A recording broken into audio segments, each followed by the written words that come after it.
If you've been rejected recently and your immediate thought was, right, well, that's it, then I'm the problem, I want you to stop. In this video, I'm going to show you how to read rejection properly. I'll give you a simple way to separate rejection that is feedback you can use, rejection that's just noise, and rejection that's actually a blessing in disguise. And watch to the end of the video where I show you the one thing I do when I'm spiraling, because that first 24 hours is where people make the worst decisions. Being rejected from a job, a promotion, a project, or an internal move is not the same thing as being bad at what you do, but our brains are really good at collapsing the two. Rejection isn't what damages your career.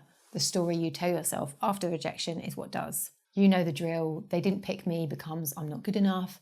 It becomes maybe I should stop aiming so high. And that, my love, is how one email turns into you playing small for the next 6 months. Now, this is a careers video, but if there's one thing I've learned is that job hunting and dating have far more in common than we'd like to admit. You put yourself out there, you wait, you refresh your inbox, and then someone you were picturing a future with sends a polite message that basically says, thanks, but no thanks. Half the time rejection is not even about you. It's about timings, budgets, internal politics, someone's mate, a hiring freeze, a last minute restructure, a manager just woke up in a bad mood that day. But you won't know that if you treat every no like it's a jury verdict. Let's start with the uncomfortable truth.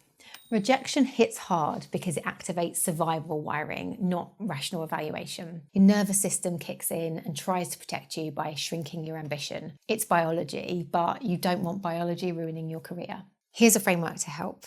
It's 3 parts. It's simple. When you get rejected, your brain wants to ask, what does this mean about me? Swap the question to what does this tell me about the situation? Rejection usually falls into one of 3 buckets. Bucket 1, fit. You were good, but you weren't right for that team, that manager, that culture. This is not a moral judgment. Fit is just chemistry. Bucket 2, timing. Budget changed, the role paused, an internal candidate appeared, priorities shifted.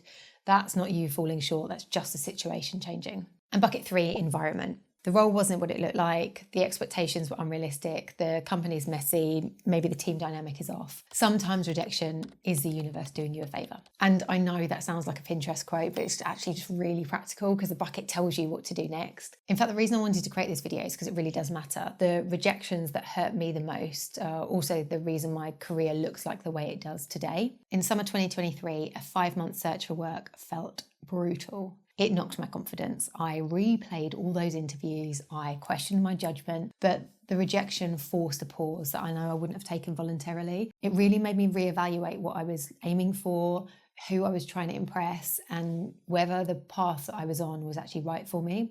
That's what led to the pivot that changed everything. I shared my rejection story, and it took courage, but it became the turning point of my career. So when I say not all rejection is bad, I mean it literally. Some rejection is not a reflection of your ability. It's just information. Sometimes it's protection, sometimes it's redirection, and sometimes it's the thing that finally gives you permission to stop chasing something that was just never going to make you happy anyway. So to recap, fit means adjust where you're applying, not your worth. Timing means keep your momentum, don't rewrite your identity. And environment means you probably dodged something. Quick one, if this is the kind of career advice you've been looking for, practical, honest, and on your side, I'd love for you to subscribe to the channel. I'll keep creating things to help you stay grounded when work feels loud, confusing, or quite personal. When faced with rejection, we don't need to decide what it means in the first hour. This is the bit that most people ignore. When rejection is fresh, your brain will write the worst possible story. That's what anxious brains do, and I know this because I'm extremely capable of catastrophizing in ways that I didn't even think were available to me, and realizing that was quite an ick about myself. A few years ago, I went on an emotional intelligence course through work, and one of the biggest takeaways for me was how I interpreted rejection. Even small, fairly neutral things, I'd experienced them as disproportionately bad. My internal reaction was always so much bigger than the actual event, and one of the practical things I learned there was quite embarrassingly simple, but very effective. I just had to pause before reacting, literally count to 10. Because in an office environment, your reaction has impact. If you react from panic, anger, shame, other people around you feel that, and it doesn't help you or them. So now I introduce what I call meaning delay. You're allowed to be upset, you're allowed to rant, but you're not allowed to make a career decision while emotions are still really high. I don't want any rage quitting. I don't want like, I'm never going to apply for a job again, or I'll take anything panic. I want you to give it 24 hours and at least one good night's sleep before you decide what the rejection really means. And look, before I say this, I want to preface it by acknowledging how damn cliche this is, but I also found going for a walk really helps, and I hate that it works, but it does. There's never been a single time where going for a walk has made me feel worse about a situation. And it's not that it solves the problem, but it just gives your nervous system enough time and space to stop shouting. Because confidence doesn't usually get damaged by a rejection itself, but rather your reaction to the rejection. Here's where rejection becomes useful. If rejection is data, then the only question you need to ask is, what direction does the data point you in? Sometimes it points you back to the drawing board, fine. Sometimes it points you towards a better fitting place.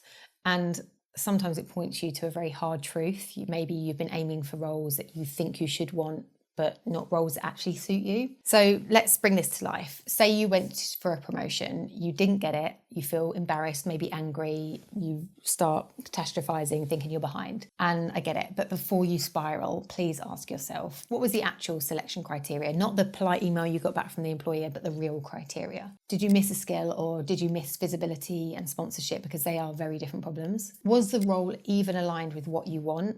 Or did you want the status? Because if you didn't get it to a skills gap, fine, that's actionable.